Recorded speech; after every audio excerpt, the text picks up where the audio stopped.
नमस्कार जनसंवाद में आपका स्वागत है। दोस्तों आ चुके हैं 15 दिसंबर। फटाफट ब्रेकिंग न्यूज़ निकल के आ रही है। पहली बड़ी अपडेट निकल के आई है। राजस्थान में आज होने वाला है शपथ ग्रहण समारोह, लेकिन शपथ ग्रहण समारोह से पहले होने लगा है गजब का बवाल। आपको बता दें, समर्थक आपस में ही भिड़ गए हैं। जी हाँ, किरोड़ी लाल मीणा के समर्थकों ने जमकर किया हंगामा। अभी से ही हंगामा हो गया है शुरू। जी हाँ, मुख्यमंत्री पद बनाए जाने को लेकर के बाबा बालकनाथ के समर्थकों ने जमकर काटा बवाल। मुख्यमंत्री को लेकर आखिर कितने दिन चल पाएगी कुर्सी। आज होने वाला है शपथ ग्रहण समारोह, लेकिन उससे पहले राजस्थान में मचा बवाल। दूसरी खबर निकल के आई है दोस्तों, जहां आखिर लोकसभा में कल सुरक्षा को लेकर जमकर हंगामे के बीच 14 सांसदों को निलंबित किया। पूरे सीट सत्र से रहेंगे आउट। राज्यसभा में भी हुआ है एक्शन। बताएंगे कैसे कल संसद में जोरदार तरीके से 15 सांसदों को निलंबित कर दिया गया है। तीसरी खबर में आपको बताएंगे आखिर कैसे जो है वो तक का इलाहाबाद हाईकोर्ट का बड़ा फैसला। शाही ईदगाह मस्जिद का सर्वे कराने के विचार पर मंजूरी। यानी एक तरीके से अयोध्या काशी तो झांकी थी, मथुरा में हो गया बड़ा खेला। मथुरा की तैयारी हो चुकी है, ये भी बताएंगे। और सेना में भर्ती होना चाहता था, संसद में घुसपैठ का आरोपी अमोल आर्थिक तंगी के चलते नहीं कर पाई पढ़ाई। बताएंगे इसके बारे में और सब कुछ खबरें एक करके विस्तार से। हम मुख्तार अंसारी की भाई अफजाल अंसारी की संसद सदस्यता बहाल होगी, ये भी हम आपको बताएंगे। तो आखिर कांग्रेस पार्टी ने रणनीति क्या बनाई है 24 को लेकर, वो भी बताएंगे। और सबसे बड़ी बात यह है कि गाजा पट्टी में जो है वो हमास के लड़ाके पूरी तरीके से हो रहे हैं ढेर। हमास के लड़ाके गाजा पट्टी में इजरायली सैनिकों को कर रहे हैं ढेर। बताएंगे इसके बारे में। और हमास ने कैसे कर दिया है ऐलान, बिना हमास नो गाजा, बताएंगे। लेकिन उससे पहले एक छोटा सा अगर आपने चैनल को सब्सक्राइब नहीं किया तो पल पल के अपडेट के लिए चैनल को सब्सक्राइब करना ना भूलें दोस्तों। दरअसल पहली बड़ी अपडेट निकल के आई है, बिग ब्रेकिंग। आखिरकार राजस्थान में हो गया बवाल। जी हाँ, दरअसल राजस्थान में आखिरकार आज होने वाला है मुख्यमंत्री पद की शपथ, लेकिन शपथ से पहले ही मच गया जोरदार हंगामा। मुख्यमंत्री और उप मुख्यमंत्री नहीं बनाने से बाबा किरोड़ी लाल मीणा के समर्थकों ने घोषणा के बाद ही जमकर हंगामा किया। दरअसल आपको बता दें, किरोड़ी लाल और के साथ साथ बाबा बालकनाथ समेत कई नेताओं के जो है वो खास करके समर्थक जमकर हंगामा करना शुरू कर दिए हैं। इनका कहना है कि अगर जल्द से जल्द इस पूरे मामले में एक्शन नहीं होता और उप मुख्यमंत्री नहीं बनाया गया बाबा किरोड़ी लाल मीणा को, तो फिर हंगामा और होगा। जगह जगह जो है वो बीजेपी के खिलाफ पोस्टर जलाए जाएंगे। और आपको बता दें, समर्थकों ने कल जोरदार हंगामा काटा है और उन्होंने मुख्यमंत्री बनाए जाने की बात कही है। दरअसल आपको बता दें, वसुंधरा राजे तो साइलेंटली खेला कर रही हैं, लेकिन वसुंधरा राजे कहा जा रहा है कि अपने कुछ जो है वो समर्थकों को आगे कर रही हैं। जैसे किरोड़ी लाल मीणा हो गए हैं, इनको अब मुख्यमंत्री, इनके समर्थक मुख्यमंत्री बनाए जाने को लेकर हंगामा। बाबा बालकनाथ के समर्थकों ने हंगामा किया है। यानी कुछ ऐसे पेटेंट मुख्यमंत्री कैंडिडेट जिनको पहले ही माना जा रहा था, उनको भी मुख्यमंत्री न बनाए जाने से फूट मची है। ऐसा ही नहीं है कि वसुंधरा राजे को मुख्यमंत्री नहीं बनाया गया है तो ही फूट दिखाई दे रही है। बीजेपी भी अब अपने भीतरखाने बुरी तरीके से फंसी हुई है। वैसे आज आपको बता दें, शपथ ग्रहण समारोह होने वाला है, लेकिन इस शपथ ग्रहण समारोह के बीच भी जोरदार तरीके से जो है हंगामा देखने को पहले ही मिलने शुरू हो गया और बीजेपी में फूट के संकेत भी दिखने लगे हैं। एक और अपडेट निकल के आई है। आपको बता दें, बवाल काटने वाले 15 सांसद निलंबित, पूरे सीट सत्र में रहेंगे आउट। आखिर किस पर हुआ एक्शन समझिए। दरअसल लोकसभा और राज्यसभा में हंगामा करने वाले सांसदों के खिलाफ बड़ा एक्शन हुआ और कांग्रेस के 9 सांसदों समेत कुल 14 लोकसभा सांसदों को सीट सत्र के लिए सस्पेंड कर दिया गया। डीएमके के सांसद कनिमोझी और प्रतिभन को निलंबित किया गया। इसके अलावा सीपीआई के भी सांसद पर एक्शन हुआ। निलंबित होने वालों में कांग्रेस सांसदों में टीएन प्रतापन, हीबी इंडन, एस ज्योतिमणि, रम्या हरिदास, डीन कुरिकोस शामिल हैं। इसके अलावा कांग्रेस के ही मणिक्कम टैगोर, वीके श्रीकंदन भी कार्रवाई हुई है। इन्हीं राज्यसभा में भी टीएमसी के सांसद डेरेक ओब्रायन को भी निलंबित कर दिया गया। इस तरीके से कुल 15 सांसदों को निलंबित कर दिया गया है। इन सांसदों को संसद की सुरक्षा में चूक के मसले पर बवाल काटने और अमर्यादित व्यवहार करने पर निलंबन झेलना पड़ा है। तो इस तरीके से जो है वो एक जोरदार हंगामे का कल एक तरीके से एपी सेंटर बना रहा। कोई काम तो नहीं हो पाया, लेकिन हंगामा जोर शरार जमकर हुआ। एक और अपडेट निकल के आई है। इलाहाबाद हाईकोर्ट का बड़ा फैसला। शाही ईदगाह मस्जिद का सर्वे कराने पर विचार पर मंजूरी। जी हाँ, मथुरा के श्री कृष्ण जन्मभूमि ईदगाह प्रकरण को लेकर इलाहाबाद हाईकोर्ट में सुनवाई हुई और कोर्ट ने सर्वे करने को मंजूरी दे दी।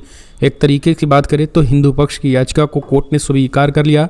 वहीं दूसरी तरफ ईदगाह कमेटी और वक्फ बोर्ड की दलीलों पर कोर्ट ने खारिज कर दिया। और इससे पहले हाईकोर्ट ने न्यायमूर्ति मयंक कुमार जैन ने पक्षों को सुनने के बाद 16 नवंबर को आदेश सुरक्षित रख लिया था।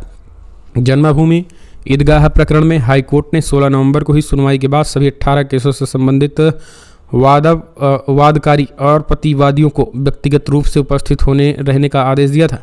श्री कृष्ण जन्मभूमि मुक्त न्यास के अध्यक्ष महेंद्र प्रताप सिंह ने बताया कि सेशन कोर्ट में दाखिल 18 वादों की फाइलों को हाईकोर्ट ने अपने अधीन सुनवाई के लिए ले रखा था। अगली एक और अपडेट निकल के आई है दोस्तों, बड़ी अपडेट, आखिरकार बड़ी अपडेट। जहां सेना में भर्ती होना चाहता था, संसद में घुसपैठ का आरोपी अमोल आर्थिक तंगी के चलते नहीं कर पाया पढ़ाई। जी हाँ, दरअसल आपको बता दें, संसद में घुसपैठ के आरोपी अमोल सिंधे सेना में भर्ती होना चाहता था। इसके लिए उसके सेना के कई भर्तियों में हिस्सा लिया था, लेकिन उसका चयन नहीं हो पाया। अमोल के माता पिता ने ये जानकारी दी। उन्होंने बताया कि अमोल आगे पढ़ना चाहता था, इसके लिए वो 4,000 रुपये प्रति महीना मांग रहा था, लेकिन हम दे नहीं सके। परिजनों ने बताया कि अमोल ने दिहाड़ी मजदूरी के तौर पर भी काम किया है। तो ये सारी चीज़ें जो है देखने को मिल रही है। इस बीच अमोल सिंधे 25 वर्षीय लातूर की चाकूर तहसील के जारी गांव के निवासी हैं। और आपको बता दें, अमोल को फिलहाल बुधवार को हरियाणा के जींद का निवासी नीलम 42 वर्ष के साथ संसद भवन के बाहर गैस के कैनिस्टर फोड़ने का आरोप लगा। एक और अपडेट, पंजाब में बनेंगे नए समीकरण, कांग्रेस आप के गठबंधन की तैयारी, भाजपा के साथ आ सकती है सिया। जी दरअसल आगामी लोकसभा चुनाव को देखते हुए पंजाब में भी सियासी दलों की गतिविधियों में अंदर खाने तेजी आने लगी है। हाल ही में 5 राज्यों के विधानसभा चुनाव नतीजों के जहां विपक्षी दलों को अपनी रणनीति पर फिर से विचार करने पर मजबूर कर दिया गया, वहीं सूबे में भाजपा उत्साह से भरी है। राष्ट्रीय स्तर पर बने इंडिया गठबंधन के तहत कांग्रेस और आम आदमी पार्टी पंजाब के सीट शेयरिंग की भूमिका तलाश रहे हैं। वह लंबे अरसे तक एकजुट रहे अकाली दल ने फिर से भाजपा के साथ गठबंधन की संभावनाएं टटोलनी शुरू कर दी हैं। एक और अपडेट निकल के आई है। आखिरकार आपको बता दें, लद्दाख में को हम मान्यता नहीं देते, आर्टिकल 370 पर सुप्रीम कोर्ट के फैसले पर चीन ने की हिमाकत। जम्मू कश्मीर से आर्टिकल 370 हटाने की संसद के फैसले पर सुप्रीम कोर्ट ने मुहर लगाई और इसे लेकर पाकिस्तान अब चाइना का भी रिएक्शन आया है। चीन ने तो हिमाकत दिखाते हुए लद्दाख पर भी बड़ा दावा कर दिया। चाइना ने बुधवार को कहा है कि सुप्रीम कोर्ट के आदेश को नहीं मानता, जिसने जम्मू कश्मीर के पुनर्गठन को मंजूरी दी। वो लगातार दूसरा मौका है जब सुप्रीम कोर्ट के फैसले पर चाइना की प्रतिक्रिया आई है। इससे पहले चाइना ने कहा था कि जम्मू कश्मीर का मसला बातचीत से हल होना चाहिए, लेकिन जिस तरीके से उन्होंने लद्दाख को मानने से इनकार किया, आने वाले समय में एक तरीके से युद्ध को इनवाइट करता है। अगली एक और अपडेट, भारत से तेल ले जा रहे टैंकर पर हुती विद्रोहियों का हमला, ईरान में मौलवी के हत्यारे सुलेमानी को फांसी। दरअसल खबर निकल के आई, लाल सागर में एक बार फिर बाल अल मडेब खाड़ी में स्वेज नहर की तरफ बढ़ रहे व्यावसायिक पोत पर हुती विद्रोहियों ने ड्रोन से हमला कर दिया था। हालांकि वहां पहले मौजूद एक अमेरिकी युद्धपोत समय रहते ड्रोन को पोत से टकराने से पहले ही नष्ट कर दिया। भारत से जा रहे जेट फ्यूल से लदे इस पोत पर अगर मिसाइलें टकराती तो जानमाल का बड़ा नुकसान हो सकता था। इजरायल और हमास के बीच जंग शुरू होने के बाद से ईरान समर्थित हौती विद्रोही और हिजबुल्लाह के लड़ाके लगातार जो है वो लाल सागर में इजरायली पोत पर अटैक कर रहे हैं, लेकिन अब यहाँ पर भारत का पोत भी निशाने पर आ गया है। और यही कारण है कि इस टैंकर पर ड्रोन अटैक से पहले ही अमेरिका ने फिलहाल उसे मार गिराया है, लेकिन पूरे लाल सागर पर हौती विद्रोहियों ने इस समय कब्जा जमा लिया है। यही कारण है कि इजराइल का हुक्का पानी बंद हो गया है। इजराइल खास करके हमास और फ़लस्तीनियों का हुक्का पानी बंद करने में लगा था, उन्हीं का हुक्का पानी खास करके लाल सागर में हौती विद्रोहियों ने बंद कर दिया है। एक और अपडेट, इजराइल ने 142 फ़िलिस्तीनी महिलाओं लड़कियों को लिया हिरासत में, घरों से निकालकर अनजान जगहों पर ले गए हैं, फ़िलिस्तीनियों का दावा। जी हाँ, दरअसल गाजा में इजराइल की डिफेंस फोर्सेज ने 142 महिलाओं और लड़कियों को हिरासत में ले लिया। ब्रिटेन के मीडिया हाउस मिडिल ईस्ट आई ने दावा किया है कि इजरायली सैनिक महिलाओं और लड़कियों को घरों से निकालकर किसी अनजान जगहों पर ले गए। उन पर क्या आरोप हैं, इस बात की कोई भी जानकारी नहीं दी गई है। हिरासत में ली गई कई औरतें, छोटे छोटे बच्चों को भी माएँ भी हैं। फ़लस्तीनी अथॉरिटी के मुताबिक इन महिलाओं को टॉर्चर किया गया है। कुछ लोगों को सेफ कॉरिडोर में गाजा छोड़ते वक्त हिरासत में ले लिया गया था। महिलाओं को इजरायली सैनिकों ने गाजा में बने चेक पॉइंट पर पूछताछ के लिए रोक लिया गया था, फिर कोई वजह बताए उन्हें पकड़ लिया गया था। आपको बता दें, यहाँ पर सीधे तौर पर स्पष्ट इसका मतलब यह है कि जो इजरायली सैनिक हैं वो फ़िलिस्तीनी लड़कियों और महिलाओं को निशाना बना रहे हैं, और एक तरीके से देखा जाए तो ये युद्ध अपराध है। एक और अपडेट निकल के आई है, आखिरकार बिग ब्रेकिंग, जहां हमास के 8 लोगों पर प्रतिबंध, फंडिंग को खत्म करना बताया लक्ष्य। युद्ध के बीच अमेरिका ने क्या कुछ चौथा वार किया। दरअसल इजरायल और हमास के बीच जारी युद्ध के बीच अमेरिका ने हमास के खिलाफ कठोर कार्रवाई, जिसमें माना जा रहा है कि आर्थिक और वैश्विक स्तर पर हमास की कमर टूट सकती है अमेरिका विदेश विभाग ने बुधवार को हमास के 8 अधिकारियों और मददगारों पर प्रतिबंध लगा दिया है। इस प्रतिबंध का लक्ष्य इस संगठन को हमास को फंडिंग करने वाले नेटवर्क को खत्म करना है। मीडिया रिपोर्ट के मुताबिक अमेरिकी विदेश मंत्रालय के प्रवक्ता मैथ्यू मिलर ने बताया है कि 7 अक्टूबर के बाद से ये चौथी बार है जब अमेरिका ने हमास की कमर तोड़ने के लिए प्रतिबंध लगाए गए हैं। अमेरिका हमास की गतिविधियों को रोकने के लिए निरंतर प्रयास कर रहा है। हमास पर प्रतिबंध लगाने में ब्रिटेन सहित अन्य सहयोगियों के साथ भी चर्चा की जा रही है। अमेरिका यूके सहित अन्य सहयोगियों के साथ हमास की फंडिंग रोकने के लिए प्रतिबद्ध है। आपको बता दें, इससे पहले ब्रिटेन और अमेरिका ने हमास से जुड़े व्यक्तियों के ऊपर तीसरा प्रतिबंध लगा दिया था।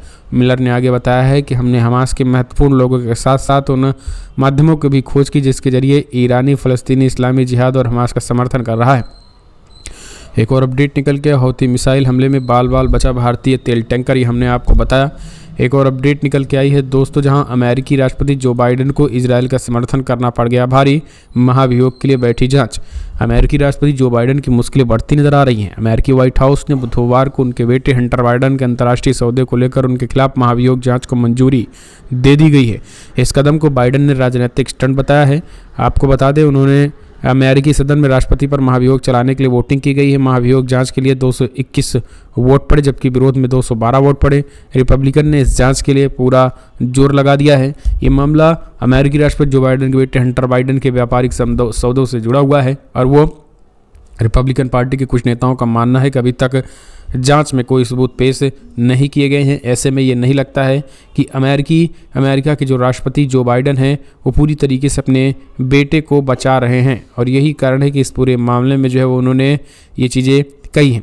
तो कमेंट्स माध्यम से आप अपने सुझाव देना ना भूलें। एक और अपडेट निकल के आई है तो दोस्तों, आखिरकार मानते हैं आपकी इजराइल को समर्थन करना जो बाइडेन एंड कंपनी को भारी पड़ेगा। तो इस वीडियो को लाइक करें। अगले एक और अपडेट, जहाँ आखिरकार कॉफ़ी हाउस ने यहूदी महिला से दुर्व्यवहार करने पर 3 कर्मचारियों को किया बर्खास्त। दरअसल आपको बता दें, अमेरिका में लगातार यहूदी महिला हों पुरुष हों, स्कूलों में यहूदी छात्र हों, उनसे लगातार भेदभाव किया जा रहा है। उन्हें एक तरीके से आतंकियों के तहत ट्रीट किया जा रहा है। इसके पीछे की वजह है कि इजराइल के द्वारा गजा पट्टी में मचाए जा रहे बर्बरता, क्योंकि जिस तरीके से गजा पट्टी में बर्बरता कर रहा है इजराइल के खिलाफ पूरी दुनिया में जो है वो यहूदियों को एक तरीके से आतंकी की निगाह से देखा जाने लगा है। उनका कहना है कि इजराइल जिस तरीके की बर्बरता करता है ये किसी भी कीमत पर ठीक नहीं और इस चीज़ का पुरजोर विरोध होता रहेगा। एक और अपडेट, लोकसभा में सुरक्षा चूक पर राज्यसभा में हंगामा। स्पीकर ने टीएमसी सांसद डेरेक ओब्रायन को किया सस्पेंड। दरअसल संसद की सुरक्षा में चूक के मामले में आज जमकर हंगामा हुआ।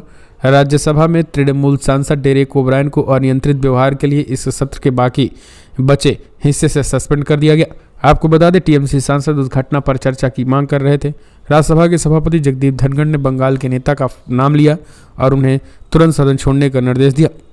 धनखड़ ने उन्हें सदन के इस सत्र के लिए सस्पेंड करते हुए कहा है कि डेरेक ओब्रायन को तुरंत सदन छोड़ने के लिए नामित किया गया है।